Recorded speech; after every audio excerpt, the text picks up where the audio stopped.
Hello folks, Emily here, your Harvest Market dietitian. I'm back with another recipe. So this week's recipe is a spinach and feta stuffed chicken. So this is very similar to if you've ever had the Greek dish Spinach Feta, which is typically kind of baked in like a phyllo dough and kind of like a pie. It's like a spinach feta pie. Well, I'm taking that kind of filling and putting it into chicken. So it's really, really good. If you like feta, if you like ricotta cheese, if you like lemon and garlic and all those beautiful flavors, you're probably gonna like this. So what we're gonna do is just prep this. It's really simple.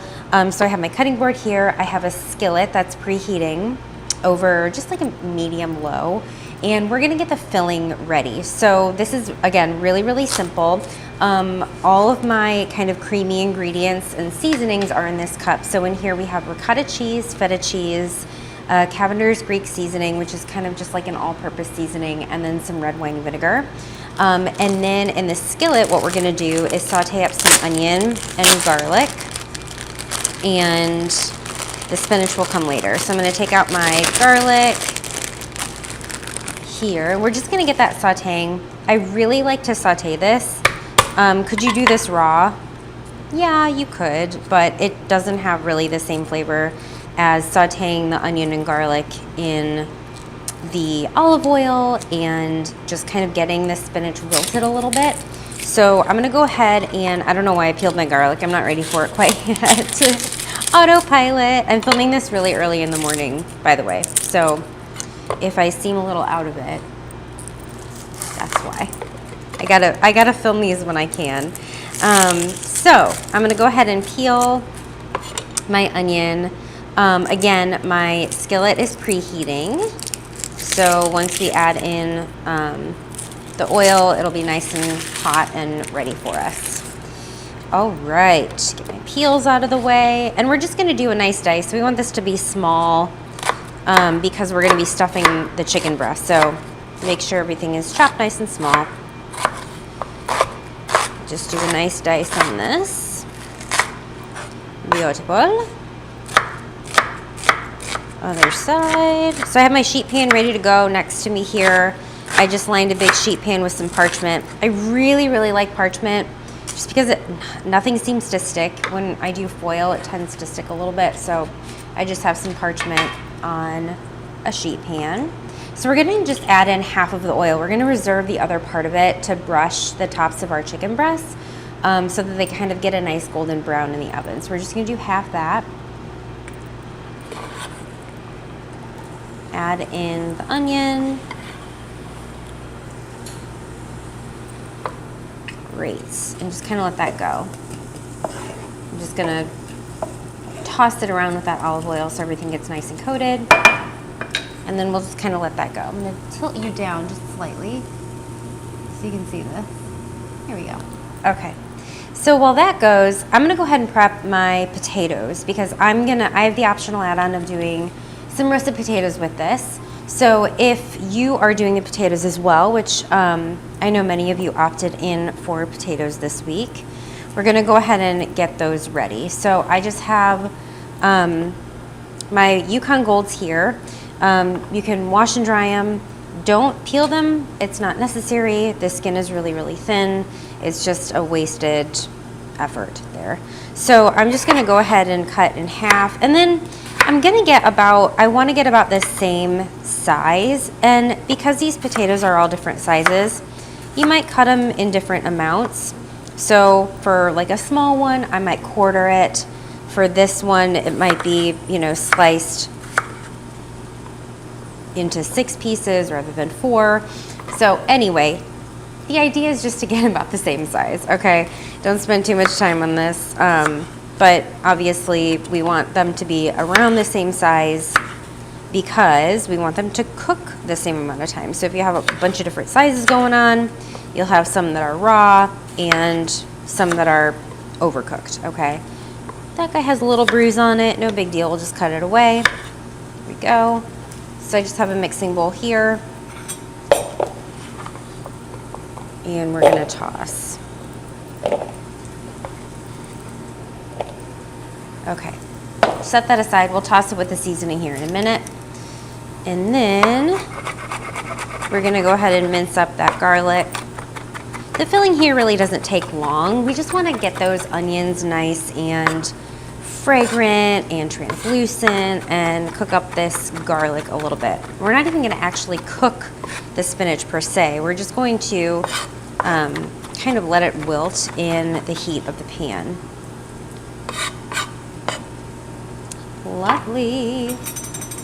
All right, I'm gonna let this go for a minute and I'll meet you right back here. Okay, so my onions are just going a little bit. Make sure that your oven is preheated to 425 or preheating to 425. I'm gonna toss in that chopped up garlic. And all of my seasonings, again, are in with the ricotta and spinach, or the feta mixture, so I don't really have to put anything in here. I went ahead and tossed my potatoes in the olive oil and Cavender seasoning, so these are ready to go. So you will get a little sprig of rosemary that goes with your potatoes. These are going to be this is going to be tossed with the potatoes after they're roasted. So we're going to save this.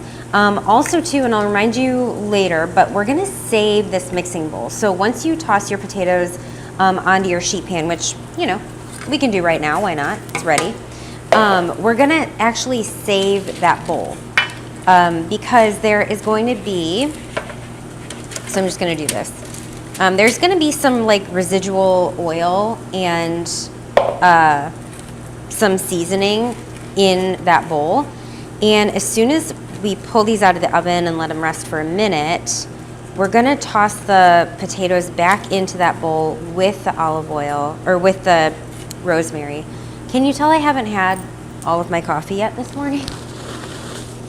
We're going to toss it all together in here, and it's gonna be really, really, really delicious. So anyway, all that to say, don't get rid of that bowl because we're gonna come back to it, okay? So I have a big enough sheet pan that I can fit my potatoes on one side and my chicken on the other. So I'm just gonna go ahead and do that. If you have smaller sheet pans, simply put your potatoes on one and the chicken or the mushroom on the other. Okay, so my onion and things, I got a little bit of brown going on. That's fabulous. So I'm actually gonna turn off the heat completely.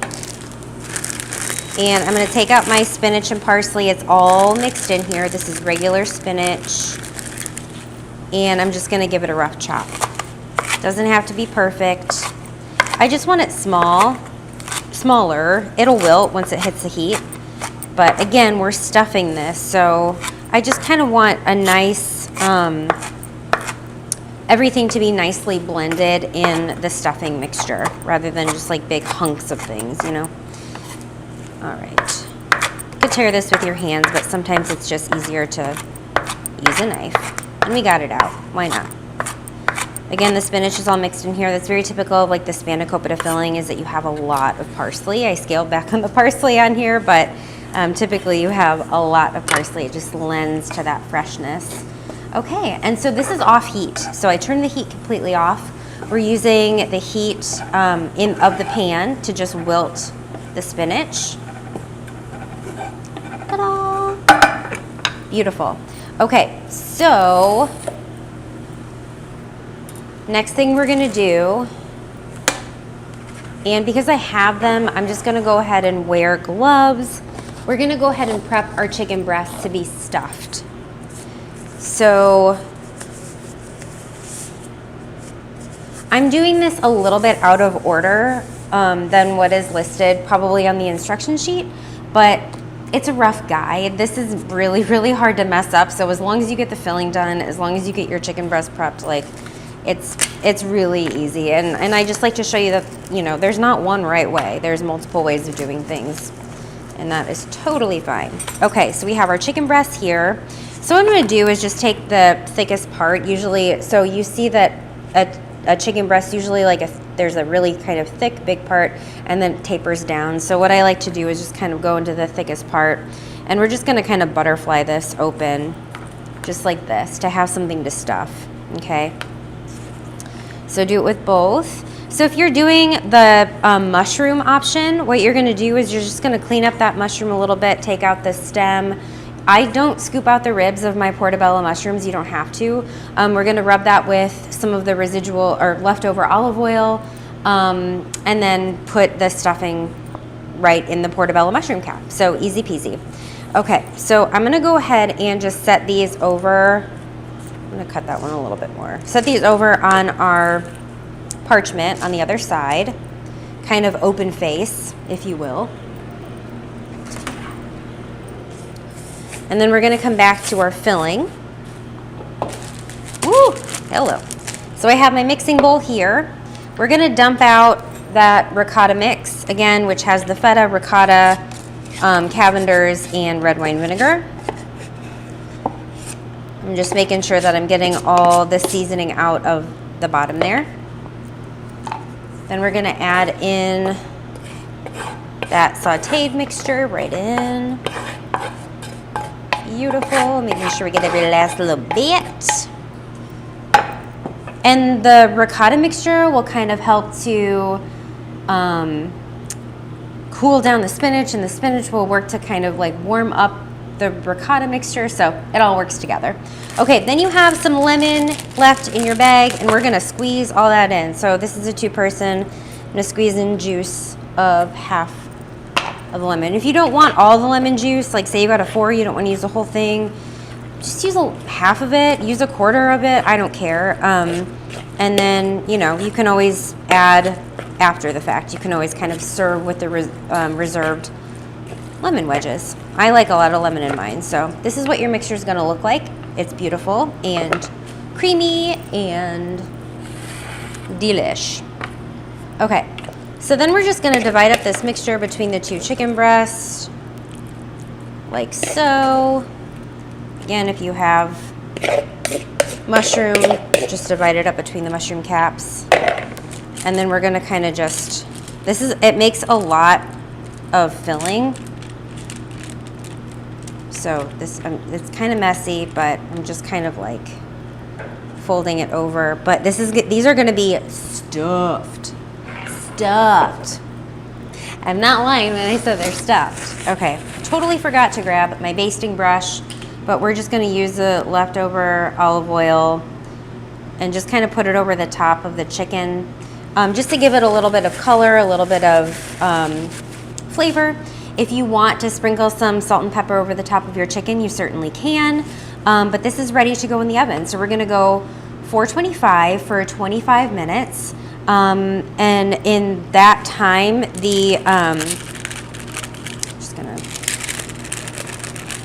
my olive oil wants to run off my parchment. In that time, the chicken will cook, the potatoes will be nice and roasted. Again, everybody's oven is different, so if you are at the 25-minute mark and you're like, I want my potatoes a little bit more roasted or a little bit more like color on the outside of my chicken, leave it in a little bit longer. Again, this is just a guide for you. That's what worked in my oven. So give or take 5-10 minutes, depending on your oven, for 25 minutes. Okay, we'll be right back. Okay, folks, so I just pulled it out of the oven. We are bubbling and it smells so good. Okay, so really quick, for my potatoes, I'm gonna take my sprigs of rosemary and I'm just gonna pull the leaves off of the stem. We don't want to chop up the stem, it's really too fibrous and woody, so just pull the little leaves off. Oh my gosh, I love rosemary. Oh, it always reminds me of my Grammy. So good. So we're just gonna give this a nice chop. Oh my gosh, so good. Okay, we're gonna toss that right into that mixing bowl that we saved. Oops, some on the counter. Toss it right in the mixing bowl. So you wanna let your potatoes rest. If you put them on foil, they might stick a little bit. Give them a minute. They're not quite done. They'll tell you when they're done, when you can easily lift them off. But that's why I like parchment, because they can come off really, really easily. So these are beautifully roasted, golden brown, and I'm gonna toss them in right away into that bowl and just give it a shake. And you will start to smell the rosemary. Once that heat hits the rosemary, you'll be able to smell it right away. So there's our potatoes. We have our chicken over here. It is beautiful and stuffed and messy, but delicious. So you want to definitely let your chicken cool before you cut into it. Let it rest 5 to 8 minutes, okay? No exceptions. Get your dinner table ready, get your drinks ready, do what you gotta do, but let it rest.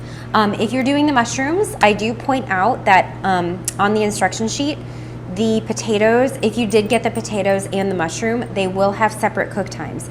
The mushroom doesn't take as long to cook as the chicken, okay? It's really dependent on your, what you prefer, on your preference. So, I mean, you can eat mushrooms raw, right? So, and the filling is already cooked. So if you just want it heated through, if you want your mushroom like really, really cooked, I would say like 15 minutes is a great starting point. See where we are there, and then cook for longer if you want to, but yeah, it's delicious. Thanks so much for joining me, guys. I hope you enjoyed this one. I'll see y'all next time.